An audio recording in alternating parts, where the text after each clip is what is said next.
नमस्कार। दिन भर की बड़ी खबरों में आपका स्वागत है। मैं हूं अंशिता श्रीवास्तव। इस बुलेटिन में आज बात होगी किसानों के आंदोलन की, मोदी कैबिनेट की बैठक की, जानेंगे जम्मू कश्मीर में ड्रोन क्यों बढ़ा रहे हैं देश की परेशानी, कोरोना को लेकर सुप्रीम कोर्ट के आदेश की बात करेंगे, पतंजलि पर सरकार क्यों है मेहरबान और क्यों टल रहा है केंद्रीय मंत्रिमंडल का विस्तार, और बुलेटिन के आखिर में बात महंगाई की। लेकिन तमाम बड़ी खबरों से पहले एक नजर सुर्खियों पर। केंद्रीय कैबिनेट की बैठक में भारत नेट प्रोजेक्ट के लिए 19,041 करोड़ रुपए के अलॉटमेंट को मिली मंजूरी। 6 राज्यों के गांव में ब्रॉडबैंड इंटरनेट सुविधा पहुंचाने के लिए सार्वजनिक निजी भागीदारी के जरिए भारत नेट कार्यान्वयन रणनीति को दी अनुमति। आर्थिक मामलों की मंत्रिमंडलीय समिति ने बिजली वितरण कंपनियों को दी राहत। 3.03 लाख करोड़ रुपए की 5 वर्षीय सुधार पर आधारित परिणाम से जुड़ी योजना को दी मंजूरी। जम्मू कश्मीर प्रशासन ने लिया बड़ा फैसला। 149 साल पुरानी दरबार मूव प्रथा को किया खत्म। कर्मचारियों को दिए जाने वाले अभ्यास और आवास को रद्द कर दिया। द्विवार्षिक दरबार मूव को खत्म करने के फैसले से राजकोष को हर साल 200 करोड़ रुपए की बचत होगी। देश में फिर दिखने लगी वैक्सीन की कमी। दिल्ली और महाराष्ट्र में कई केंद्रों पर बंद हुआ कोरोना का टीकाकरण। 21 जून के बाद केंद्र सरकार ने अपने हाथों में ले लिया है कोरोना वैक्सीन के वितरण का काम।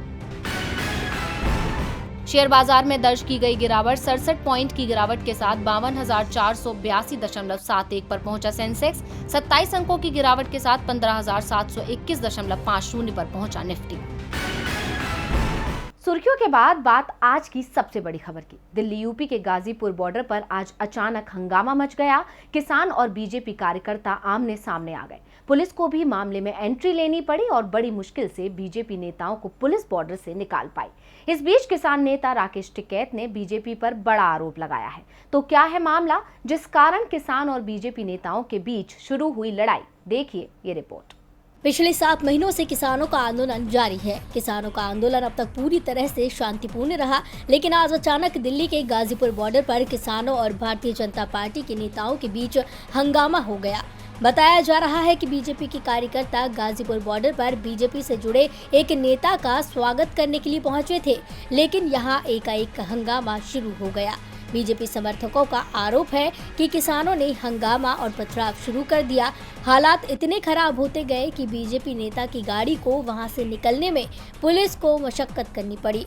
किसान और बीजेपी समर्थक आपस में भिड़ गए। अब इस पूरे हंगामे में किसान नेता राकेश टिकैत ने बीजेपी पर ही आरोप लगाए हैं। उनका कहना है कि बीजेपी नेता हमारे मंच पर आए थे और अपने नेता का स्वागत करने लगे थे। ये गलत है। किसान नेता राकेश टिकैत ने कहा है कि मंच सड़क पर है तो इसका मतलब ये नहीं है कि मंच पर आ जाओगे। अगर मंच पर आना है तो बीजेपी छोड़कर आओ, लेकिन ये दिखाना कि हमें गाजीपुर के मंच पर भाजपा का झंडा फहराकर कब्जा कर लिया, ये गलत है। ऐसे लोगों को सबक सिखाया जाएगा। प्रदेश में फिर कहीं भी नहीं जा सकते। याद रख लेना, अगर मंच पर झंडा लगाकर कब्जा करेंगे तो उनका इलाज करेंगे। पुलिस की मौजूदगी में बीजेपी के लोग मंच पर कब्जा करना चाहते थे। अगर मंच इतना प्यारा है तो इस आंदोलन में शामिल हो जाओ। इसके अलावा भारतीय किसान यूनियन के नेता का कहना है कि भाजपा के कार्यकर्ता किसानों के आंदोलन स्थल के पास भारी संख्या में जुटे और आंदोलन विरोधी नारे लगाए।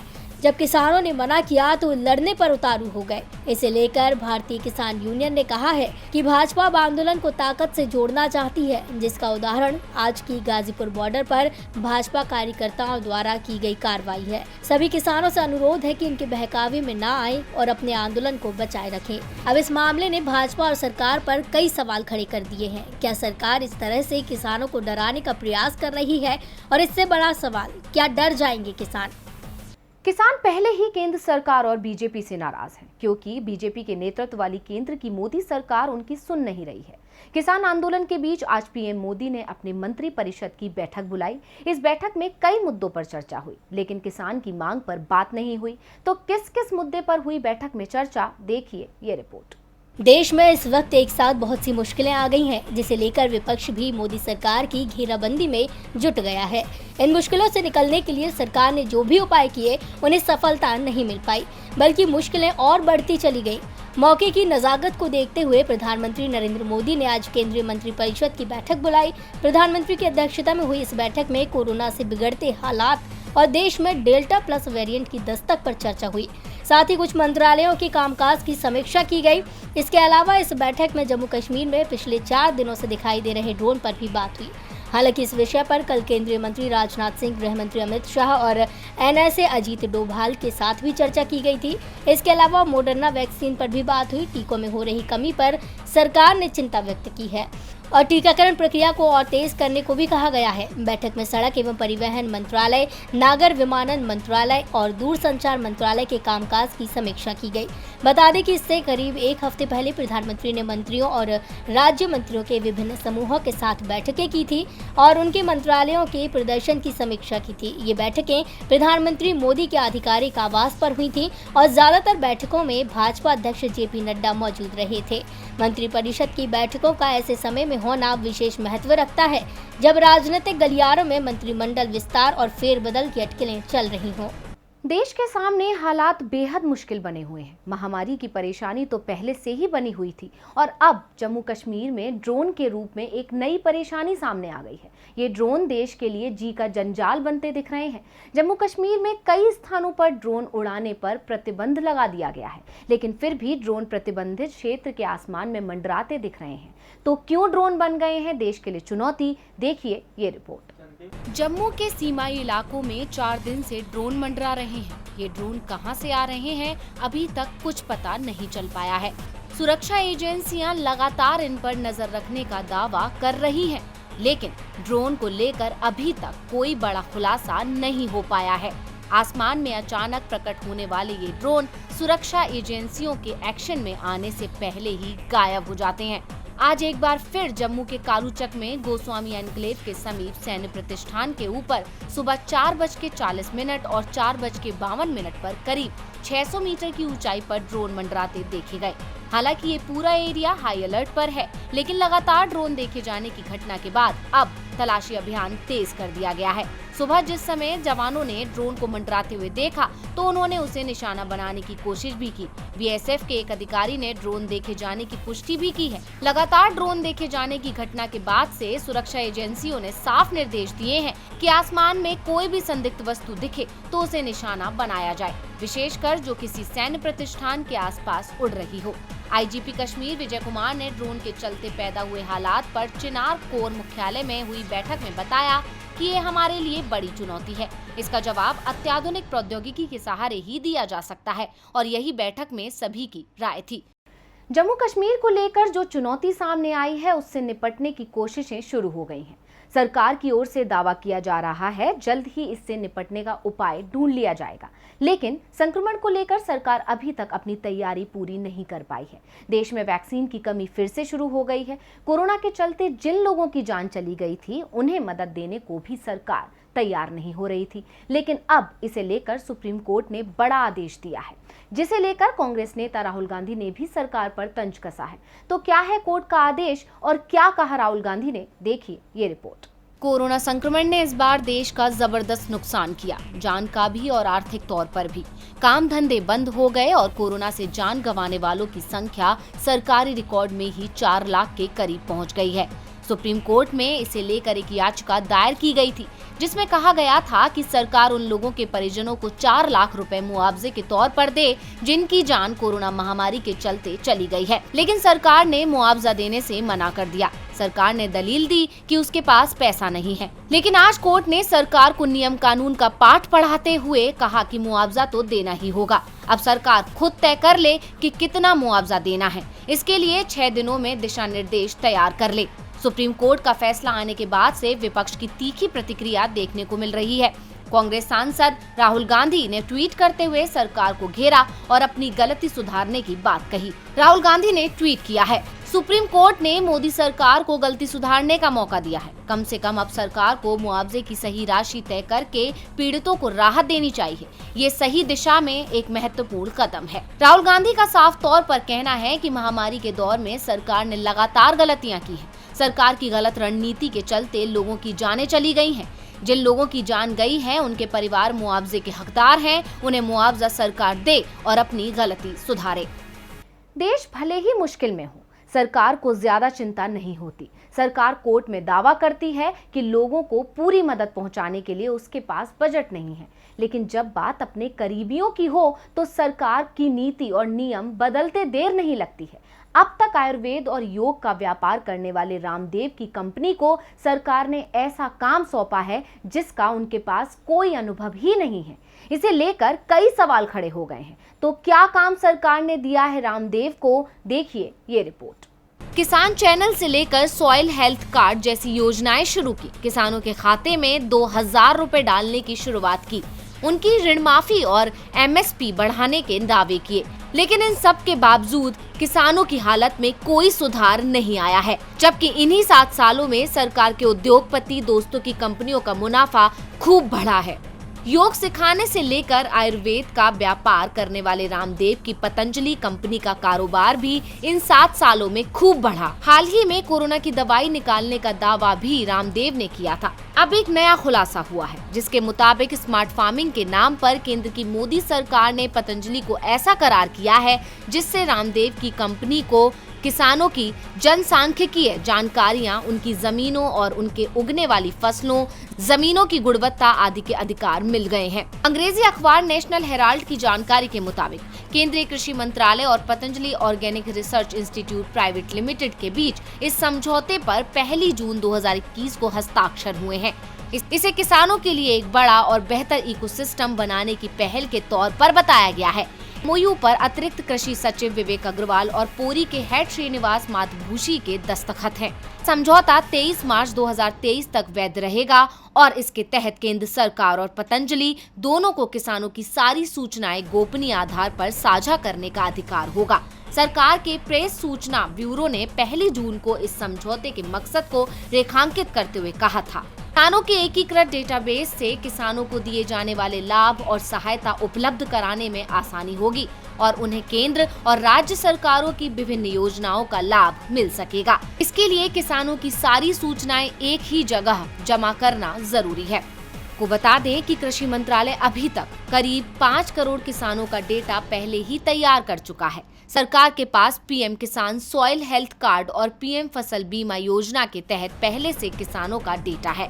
खास बात ये है कि रामदेव की कंपनी को डेटा कलेक्शन और डेटा प्रोसेसिंग और एनालिसिस का कोई अनुभव नहीं है, फिर भी उसे यह काम दिया जाना कई सवाल उठाता है। अब रामदेव की कंपनी किसानों के डेटा कैसे जुटाएगी और किसानों को इससे कैसे सुरक्षा मिलेगी, इसे लेकर तस्वीर पूरी तरह से साफ नहीं है।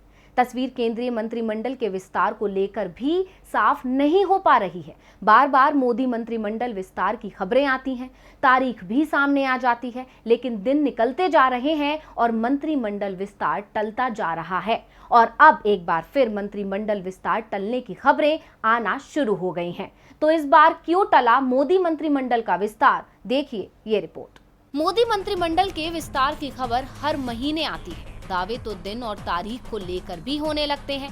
मंत्रियों की सूचियों को लेकर मीडिया में रिपोर्ट भी आना शुरू हो जाती है, लेकिन मंत्रिमंडल विस्तार नहीं हो पाता। पिछले साल मार्च में मंत्रिमंडल विस्तार की अटकलें लगाना शुरू हुई। इन अटकलों को हवा दी ज्योतिरादित्य सिंधिया की बीजेपी में एंट्री ने। दावा किया गया कि ज्योतिरादित्य इसी शर्त पर बीजेपी में आए हैं कि उन्हें केंद्र में मंत्री बनाया जाएगा, लेकिन मंत्रिमंडल विस्तार नहीं हुआ। कहा गया, कोरोना के चलते सरकार इस तरह का कार्यक्रम कर विपक्ष को मौका नहीं देना चाहती। महामारी की पहली लहर थमती दिखी तो बिहार चुनाव आ गए। बिहार चुनावों के बाद पार्टी बंगाल चुनावों में जुट गई और मंत्रिमंडल विस्तार टलता गया। इस बार दावा किया जा रहा था कि 20 जून को मोदी कैबिनेट का विस्तार तय है। PM द्वारा विभागों की समीक्षा भी शुरू कर दी गई थी। 20 जून की तारीख निकल गई, लेकिन कैबिनेट का विस्तार नहीं हो पाया और इस बार इसके पीछे सबसे बड़ा कारण LJP विवाद को माना जा रहा है। दावा किया जा रहा है कि PM चिराग पासवान को केंद्र में मंत्री बनाने को तैयार थी, लेकिन पशुपति पारस ने उससे पहले ही पार्टी का बंटवारा कर दिया। पार्टी के 6 में से 5 सांसद पशुपति पारस के साथ चले गए और पशुपति को संसद में LJP संसदीय दल का नेता भी चुन लिया गया। लोकसभा अध्यक्ष ने भी उन्हें मान्यता दे दी। पशुपति ने दावा किया कि वो NDA में है, बिहार में भी और दिल्ली में भी। पशुपति की ओर से केंद्र में मंत्री बनने का दावा भी कर दिया गया है। इस बीच चिराग पासवान ने भी ऐलान कर दिया कि वो 5 जुलाई से पूरे बिहार में आशीर्वाद यात्रा निकालेंगे। चिराग पासवान भले ही आज अकेले हों, लेकिन जनता के बीच उनकी लोकप्रियता पशुपति पारस की तुलना में ज्यादा है। चिराग भी बीजेपी के केंद्रीय नेतृत्व तक अपनी बात पहुंचाने की कोशिश कर रहे हैं। इसीलिए वो गुजरात भी गए थे, जहां उनकी मुलाकात पीएम मोदी के बेहद करीबी बीजेपी नेता से हुई।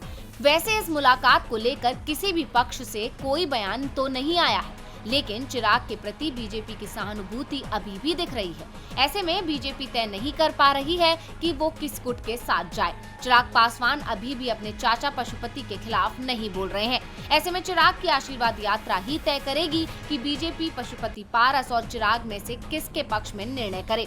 बीजेपी देखना चाहती है कि चिराग को जनता का कितना समर्थन मिलता है और जनता के बीच उनकी कितनी लोकप्रियता है। वो जनता के साथ किस तरह से जुड़ पाते हैं, क्योंकि सिर्फ भावनात्मक तौर पर चिराग ज्यादा लंबे समय तक जनता के बीच नहीं टिक पाएंगे। लोकसभा और विधानसभा होने में बहुत वक्त है, इसलिए पीएम मोदी ने मंत्रिमंडल के विस्तार को एक बार फिर होल्ड पर डाल दिया है। अब अगर आशीर्वाद यात्रा में चिराग को जनता का समर्थन मिलता है तो चिराग का केंद्र में मंत्री बनना तय है, नहीं तो बीजेपी पशुपति पारस के साथ जा सकती है। और बुलेटिन के आखिर में बात बढ़ती महंगाई की। लोगों पर पहले ही कोरोना की मुसीबत आई हुई है। अभी हाल ही में एक रिपोर्ट आई थी जिसमें कहा गया कि कोरोना के चलते 55% से ज्यादा लोगों की कमाई या तो पूरी तरह से समाप्त हो गई है या उसमें कमी आई है। मुश्किल में जीवन बिता रहे लोगों की परेशानी महंगाई ने अलग से बढ़ा दी है। अब अमूल डेयरी ने दूध के दाम 2 रुपए लीटर बढ़ाने का ऐलान कर दिया है, तो कल से कई जरूरत के सामानों को महंगा करने की तैयारी हो चुकी है। तो किन चीजों पर दिखेगी महंगाई का असर, देखिए ये रिपोर्ट। इस साल करीब 3 बार कई कंपनियों ने उपभोक्ता वस्तुओं, इलेक्ट्रॉनिक सामानों, स्मार्टफोन आदि के दामों में इजाफा किया है। बता दें कि पिछले सप्ताह Maruti Suzuki, hero motor Corp, electronic उत्पाद कंपनियां सोनी, एलजी और गोदरेज ने अपने अपने उत्पाद के दाम बढ़ाए थे। इसके अलावा शाओमी, रियलमी और वीवो ने अपने अपने स्मार्टफोन के दाम बढ़ाने की घोषणा की। उपभोक्ता वस्तुओं की बढ़ी हुई कीमत के कारण कंपनियों को डर है कि इससे मांग में कमी ना हो जाए। बता दें कि बाजार में कच्चे माल की कीमत में बहुत ज़्यादा इजाफा होने के कारण उपभोक्ता वस्तुओं की कीमतें बढ़ रही हैं। पिछले 6 महीनों में कई कंपनियों ने अपने उत्पाद के दाम 3 से 5% तक बढ़ाए हैं। कच्चे माल की कीमत में बढ़ोतरी के कारण आम लोगों को 1 जुलाई से होम अप्लायंस की खरीदारी महंगी पड़ेगी, क्योंकि एसी, टीवी, फ्रिज समेत अन्य प्रोडक्ट को बनाने वाली कंपनियों ने अपने उत्पादों के दाम बढ़ाने की घोषणा की है। इनकी कीमतें करीब 3-4% बढ़ने की संभावना है। इसके साथ ही एसी बनाने वाली कंपनी ब्लू स्टार भी अपने उत्पाद की कीमत 1 सितंबर से 5-8% तक बढ़ाने की तैयारी में है। अगर आप टीवी लेने का विचार बना रहे हैं तो बता दें कि एलईडी पैनल और सेमीकंडक्टर की कमी की वजह से टीवी के दाम भी बढ़ सकते हैं। उम्मीद की जा रही है कि सोनी अपने टेलीविज़न के दाम 12 से 15% बढ़ा सकती है। इसी बीच अमूल डेयरी ने भी आज दूध की कीमत में इजाफे का ऐलान कर दिया। अमूल ने दूध की कीमतों में 2 रुपए प्रति लीटर का इजाफा किया। नई दरें 1 जुलाई से लागू होंगी। अब कीमतों में लगातार हो रहे इजाफे का असर सीधा आम जनता की जेब पर ही पड़ेगा। पहले कोरोना की मार और अब महंगाई की मार। तो आज के लिए बस इतना ही। देखते रहिए डीवी लाइव। नमस्कार।